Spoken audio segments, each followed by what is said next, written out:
Hi all, welcome to our channel. So in the നമ്മുടെ KEAM exam നടക്കാൻ പോകുന്നത് June 1 മുതൽ ജൂൺ 9 വരെയാണ് എക്സാം നടക്കാൻ പോകുന്നത്. മുൻ വർഷങ്ങളിൽ നിന്ന് ഒരുപാട് വ്യത്യസ്തമായിട്ടാണ് ഇപ്രാവശ്യത്തെ KEAM എക്സാം നടക്കാൻ പോകുന്നത്. മുൻപ് നമുക്ക് ഉണ്ടായിരുന്നത് ഒരു OMR എക്സാം, രണ്ട് എക്സാം ആയിട്ട് മാത്സ് ഒരു എക്സാമും ഫിസിക്സും കെമിസ്ട്രി സെപ്പറേറ്റ് എക്സാം ആയിട്ട് നടത്തിയിരുന്നത്. സോ അവിടെ ഉണ്ടായിരുന്നത് ടോട്ടൽ മാത്സ് 120 ക്വസ്റ്റ്യൻസും ഫിസിക്സും കെമിസ്ട്രിയും കൂടി 120 ക്വസ്റ്റ്യൻസും ടോട്ടൽ 240 ക്വസ്റ്റ്യൻസ് ഉണ്ടായിരുന്നു. ഒരു ക്വസ്റ്റ്യന് 4 മാർക്ക് വീതം, ഒരു ക്വസ്റ്റ്യൻ തെറ്റിക്കഴിഞ്ഞാൽ 1 മാർക്ക് മൈനസ് എന്ന രീതിയിലായിരുന്നു ക്വസ്റ്റ്യൻസിന്റെ പാറ്റേൺ. ബട്ട് ഇപ്രാവശ്യം നമ്മുടെ KEAM എക്സാം നടത്താൻ പോകുന്നത് CBT എക്സാം ആണ്, കമ്പ്യൂട്ടർ ബേസ്ഡ് എക്സാം ആണ്.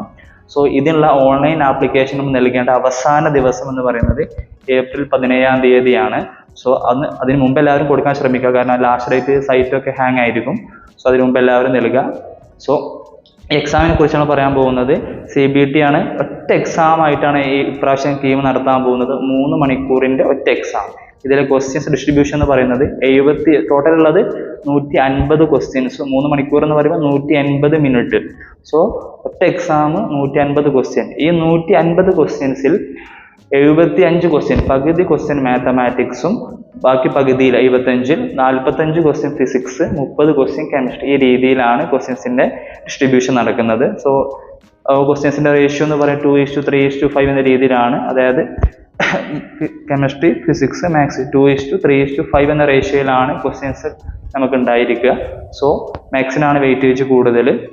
ഇനി BPharm എക്സാം എഴുതുന്നവർക്ക് അതായത് മാത്സിന്റെ എക്സാം ഉണ്ടായിരിക്കില്ല, പകരം 75 ക്വസ്റ്റ്യൻസ് ആണ് ഉണ്ടായിരിക്കുക. ഫിസിക്സും കെമിസ്ട്രിയും കൂടി 75 ക്വസ്റ്റ്യൻസ്. അതുപോലെ ക്വസ്റ്റ്യൻ പകുതിയാകുമ്പോൾ ടൈമും പകുതിയാകും. അവർക്ക് ആകെ ഉണ്ടായിരിക്കുക, നമ്മളവിടെ 3 മണിക്കൂർ പറഞ്ഞെങ്കിൽ ഇവിടെ അവർക്ക് ഉണ്ടാവുക 1.5 മണിക്കൂറാണ് എക്സാമിന് ഉണ്ടാവുക, 75 ക്വസ്റ്റ്യൻസ്. സോ ഇതാണ് ഫസ്റ്റ് മാറ്റം. പിന്നെ നമുക്കറിയാം ഒറ്റ എക്സാം ആണ്. അപ്പോൾ നമുക്ക് 1-ാം തീയതി മുതൽ 9-ാം തീയതി വരെ ഇത്രയും കുട്ടികൾ എക്സാം എഴുതുന്നുണ്ടെങ്കിൽ സ്വാഭാവികമായിട്ട് എക്സാം ഷിഫ്റ്റ് ആയിരിക്കും ഉണ്ടായിരിക്കുക. അതായത് മോർണിംഗ് ഷിഫ്റ്റ്, അതേപോലെ ആഫ്റ്റർനൂൺ ഷിഫ്റ്റ്, 2 ഷിഫ്റ്റ് ആയിരിക്കും എക്സാം ഉണ്ടായിരിക്കുക. ഈ മോർണിംഗ് ഷിഫ്റ്റിൽ എക്സാം നടക്കുന്നത് 9 മണി മുതൽ 12 മണി വരെയാണ് നടക്കുന്നത്. ഈ ആഫ്റ്റർനൂൺ സെക്ഷൻ നടക്കുന്നത് 2:30 മുതൽ 5:30 വരെ. നിങ്ങൾക്ക് ഏത് ഷിഫ്റ്റ് ആയിരിക്കും കിട്ടുക, ഡിപ്പെൻസ് അപ്പോൺ ദി അവൈലബിലിറ്റി ആയിരിക്കും. സോ അതായത് നമ്മൾ എക്സാം നടക്കുമ്പോൾ 9 മണിക്കാണ് എക്സാം എങ്കിൽ 2 മണിക്കൂർ മുന്നേ നമ്മൾ എക്സാം സെന്റർ റിപ്പോർട്ട് ചെയ്യണം. ഒരു കുട്ടിക്ക് 9 മണിക്കാണ് എക്സാം എങ്കിൽ 7 മണിക്ക് ആ എക്സാം സെന്ററിൽ നമ്മൾ റിപ്പോർട്ട് ചെയ്തിരിക്കണം. നമ്മുടെ OMR എക്സാം പോലെയല്ല, ഒരുപാട് വെരിഫിക്കേഷൻസ് ഉണ്ടാവും. സോ നിങ്ങളെല്ലാവരും നീറ്റ് എക്സാം അതേപോലെ JEE എക്സാം ഒക്കെ എഴുതിയവർക്ക് മനസ്സിലായി കാണും, ഒരുപാട് പ്രൊസീജിയേഴ്സ് ഉണ്ട്, വെരിഫിക്കേഷനും കാര്യങ്ങളും. അതൊക്കെ നമ്മൾ മുന്നോട്ട് കണ്ടിട്ട് വേണം എക്സാമിന് പോകാൻ.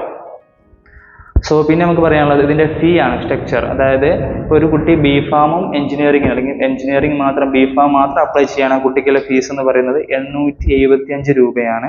ഇനി ഒരു കുട്ടി ആർക്കിടെക്ചർ മാത്രമാണ് അപ്ലൈ ചെയ്യുന്നതെങ്കിൽ കുട്ടിക്കുള്ള ഫീസ് എന്ന് പറയുന്നത് 625 രൂപയാണ്. ഇനി ഒരു കുട്ടി ഇത് രണ്ടും എക്സാമും എഴുതുന്നുണ്ടെങ്കിൽ ആ കുട്ടി അടക്കേണ്ട ഫീസ് എന്ന് പറയുന്നത് ടോട്ടൽ 1125 രൂപയാണ് കുട്ടി എക്സാം ഫീസ് ആയിട്ട് നൽകേണ്ടത്.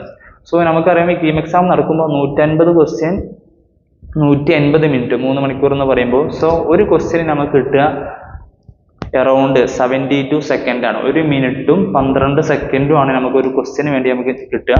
സോ അത്യാവശ്യം നല്ല സ്പീഡ് വേണം നമുക്ക് ക്വസ്റ്റ്യൻസ് നല്ലപോലെ ചെയ്ത് മുന്നോട്ട് പോകണമെന്നുണ്ടെങ്കിൽ. സോ കുറച്ച് ടൈം ഉണ്ട്, കഴിഞ്ഞ KEAM-ആയിട്ട് കമ്പയർ ചെയ്യുമ്പോൾ കുറച്ച് ടൈം നമുക്ക് പഠിക്കാനുണ്ട്. പിന്നെ നമ്മുടെ സിലബസിലുള്ള മാറ്റങ്ങളാണ് ഇനി പറയാൻ പോകുന്നത്. അതായത് നിങ്ങൾ +1-ലും +2-ലും നമ്മൾ ഡിലീറ്റ് ചെയ്ത ഒരുപാട് പോർഷൻസ്, പുതിയ NCERT പ്രകാരം വന്ന ഒരുപാട് പോർഷൻസ് ആണ് നിങ്ങൾ പഠിച്ചിട്ടുണ്ടാവുക. ബട്ട് ആ ഡിലീറ്റ് ചെയ്ത ഭാഗം കൂടി ഒരുപാട് ഭാഗങ്ങൾ ഇവിടെ ഉൾപ്പെടുത്തിയിട്ടുണ്ട്, KEAM-ന്റെ സിലബസ് ഉൾപ്പെടുത്തിയിട്ടുണ്ട്. സോ അതും കൂടി നിങ്ങൾ എന്ത് ചെയ്യണം, ഒന്നും കൂടി ഫോക്കസ് ചെയ്ത് പഠിക്കേണ്ടി വരും. സോ കുറച്ച് ടൈം ഉണ്ട്, നിങ്ങൾക്ക് നല്ല പോലെ ഒരു സ്റ്റഡി പ്ലാൻ ഒക്കെ പഠിച്ചു കഴിഞ്ഞാൽ ആർക്കും ക്രാക്ക് ചെയ്യാൻ പറ്റും. സോ എല്ലാവർക്കും ഓൾ ദി ബെസ്റ്റ്.